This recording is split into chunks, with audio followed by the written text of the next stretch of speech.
Despite the high annual fee of premium credit cards, the right ones can actually earn you the most value and rewards compared to any other card. With these cards, I've been able to experience travel like this, and save hundreds if not thousands of dollars every single year. And by the end of this video, you can do the same, as we'll be covering in detail the 3 best premium cards out there, the strengths, weaknesses, recent changes you need to know about, and how I've literally used these cards in the last couple weeks to lock in some exciting travel for later this year. Alright, let's start with a welcome bonus, a key part of any higher tier card, where just this bonus alone can already offset the high annual fees of $695, $550, and $395, especially in the first year. And the American Express Platinum card leads the pack with the highest potential welcome bonus. If you check the website, you might see an offer of 80,000 points after spending $8,000 in the first 6 months, but it's common to find offers targeting up to 175,000 points for the same amount of spend. There's even a version out there now where you can go through the entire application and know exactly how many points you're applying for without impacting your credit score. If it's low, no problem. If you're lucky enough to get 175,000 points, you can then accept the card knowing you've locked in an incredible deal. Now, we'll be talking about points a lot in this video, but how much are these points worth? There's a ton of different ways to use these points, and some may use 1 cent per point as a benchmark. But personally, I think there are some amazing ways to get at least 2 cents per point with a little bit of effort. So we'll use that rate throughout the rest of this video to show just how much value you can unlock. Meaning, for the American Express Platinum card, you could get a base value of $1,600 or up to $3,500 if you're lucky to be targeted for that offer. Way more than enough to justify that $695 in annual fees multiple times over. But if that price is still way too high, then you have the Capital One Venture X card with a welcome bonus offer of 75,000 miles after spending $4,000 in the first 3 months. Half the spend requirement compared to the American Express Platinum card. At 2 cents per point, that's $1,500 of value, which is still more than the $395 in annual fees. And I know you might be wondering, well, that's just the first year. You don't get a bonus every single year, so what happens after that? Well, if you don't find ongoing value year after year, you can product change or cancel. But trust me, there's plenty of value to keep these cards year after year, which we'll cover in this video, which is why I've kept my Amex Platinum card for over 6 years and my Venture X card for over 3 years. And then there's an in-between with the Chase Sapphire Reserve card, one of the most popular premium cards out there. It offers a 60,000 point welcome bonus after spending $4,000 in the first 3 months. At 2 cents per point, that's $1,200 in value, which is still more than double the $550 in annual fees, though it does fall short to the Amex Platinum and the Venture X bonuses. However, there are different rules to these bonuses you need to know. You can't just keep applying for them over and over again. And that's with a lifetime rule on American Express, saying that you only qualify for 1 bonus per lifetime per card. Then both the Capital One and Chase have a 48-month rule where you won't qualify for the bonus if you've had one in the last 48 months. On the Chase side, this applies across the Chase Sapphire Preferred and Chase Sapphire Reserve card, treating them both as one family. On the Capital One side, this isn't the case. You can earn the welcome bonus on the Venture X, then soon after earn it for the regular Venture card, which is exactly what I've done. That said, in terms of welcome bonuses, I would give the crown over to the Amex Platinum card. But welcome bonuses are, of course, not the only thing. While these bonuses can easily cover the first couple years in annual fees, these cards can also help you rack up more points during that time too, and this is where multipliers come in. First off, even though the Amex Platinum card wins the welcome bonus category, here it ranks dead last. And that's because it only earns extra points with 5 times when booking flights direct or through their portal, 5 times when booking hotels through their portal, and 1 times on everything else. Unless you're frequently paying for travel with cash, you're probably not going to be using this card day to day, which is exactly my case given I try to use points when doing international trips, and I barely spend that much flying domestically with cash. Then you have the Capital One Venture X card, which offers miles with 10 times miles on hotels and car rentals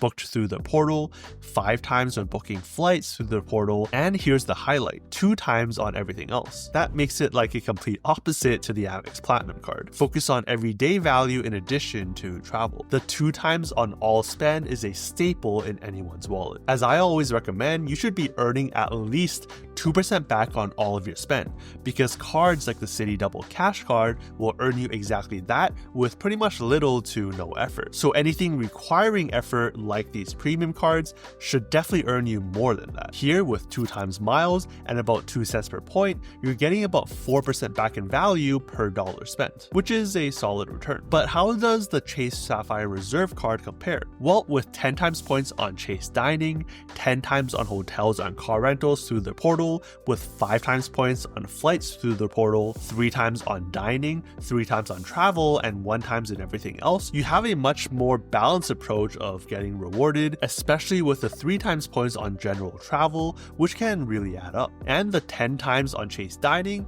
it can actually be more valuable than you think, especially if you're a foodie like me. I used to pretty much ignore this completely, but more and more restaurants I've been going to are actually listed through the Talk website, the platform behind Chase dining. And if a single booking like this one can earn me 2,880 points, that's a lot of value back in your pocket. Unfortunately, I don't qualify for the welcome bonus on this card, which of course is a key part of the value of any of these cards, so I don't get to enjoy these benefits. But what if you're not a heavy spender in dining or travel? In that case, the flat 2 times on everything with the Venture X might be more suitable. Let's break it down. Let's say you spend $3,000 a month, with $1,000 of that going to dining and travel. On the Venture X, you'd earn a total of 6,000 miles. On the Sapphire Reserve, you'll only earn a total of 4,000 points. So depending on your spending habits, the Capital One Venture X card could pull ahead, which is why I would consider it a tie between those 2 cards. It all comes down to your lifestyle and where you spend the most. Now, we've talked about getting value in the first year through welcome bonuses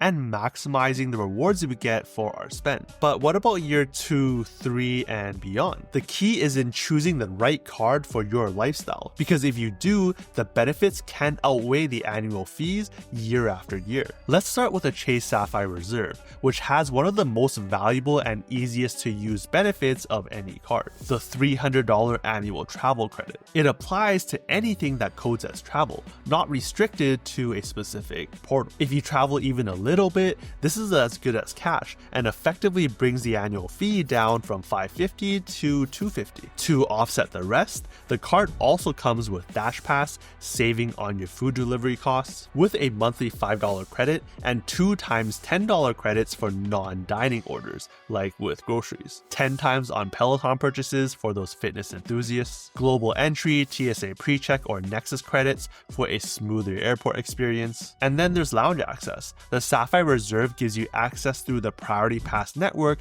to over 1,700 lounges around the world. Plus their growing network of Chase Sapphire lounges, some offering perks like complimentary facial treatments. For most people, just that travel credit and a few of these extras, along with the earning potential with the card, makes it a lot easier to digest the annual fee. Next, you have the Capital One Venture X card with just 2 credits that already offset that $395 in annual fees. One with a $300 travel credit through the portal, and 2 with a 10,000 miles every anniversary year. Even at 1 cent per mile, that's already $400 more than the annual fee. At 2 cents per mile, that's even better. In terms of lounges, you'll not only get Priority Pass, but also Plaza Premium Lounge access, in addition to their own growing network of Capital One lounges. While the travel credit is less flexible compared to the Sapphire Reserves, the Capital One Travel Portal is one of the best I've used. Features like price drop protection are no joke. I once forgot about it entirely, only to get a notification that, hey, the prices have dropped, and here's over $100 in credit back into your wallet. Overall, I would say that the Venture X and the Sapphire Reserve have a good balance of value and flexibility. But that still leaves the Amex Platinum card, where the value is higher, but it's much harder to use. According to American Express, you can get over $1,500 of value across their credits. I don't know anyone who's able to utilize them all, but even if you do use just half of it, it's already more than enough to offset the annual fee. In my case, I like the $200 airline fee credit for use with baggage fees or seat selection, the $200 in Uber Cash for either rides or delivery, $200 in hotel credit when used in combination with with FHR, and the $100 in Saks Fifth Avenue credit, typically for gifts during the holidays. And that's already totaling $700 every single year. But when it comes to lounges, the Amex Platinum card definitely takes the lead with the widest access. Priority Pass, Plaza Premium, over 40 locations of their own Amex Centurion lounges, Delta Sky Club when you're flying Delta, and even more options. That said, because of the significant differences among these cards, I'll call this a three-way tie. Whether the Amex Platinum card works for you depends on how well you can leverage those credits. Otherwise, the Venture X and the Sapphire Reserve have simpler and more flexible ways to help you offset the costs. Now, something that's often overlooked about these cards are the protections that they offer, which generally falls into two categories: travel or shopping. There are way too many to cover in detail, but I'll highlight some of the major differences here and link a resource down below if you want to dive deeper. Starting with travel protection, baggage. All of these cards offer some form of baggage loss or damage protections, but only the Sapphire Reserve card comes with baggage delay protection, providing up to $100 per day up to 5 days if your bag has been delayed for over 6 hours. Travel accident insurance. This is available on both the Sapphire Reserve and the Venture X, offering coverage of up to $1 million, but this perk is not available on the Amex Platinum card. Emergency evacuation. This exists on the Amex Platinum card and the Sapphire Reserve, but not the Venture X. Then with shopping and purchase protection against damage or theft, it's up to 120 days on the Sapphire Reserve and just 90 days on the Venture X and the Amex Platinum card. Return protection if the retailer won't take the item back within 90 days. This is $300 per item up to $1,000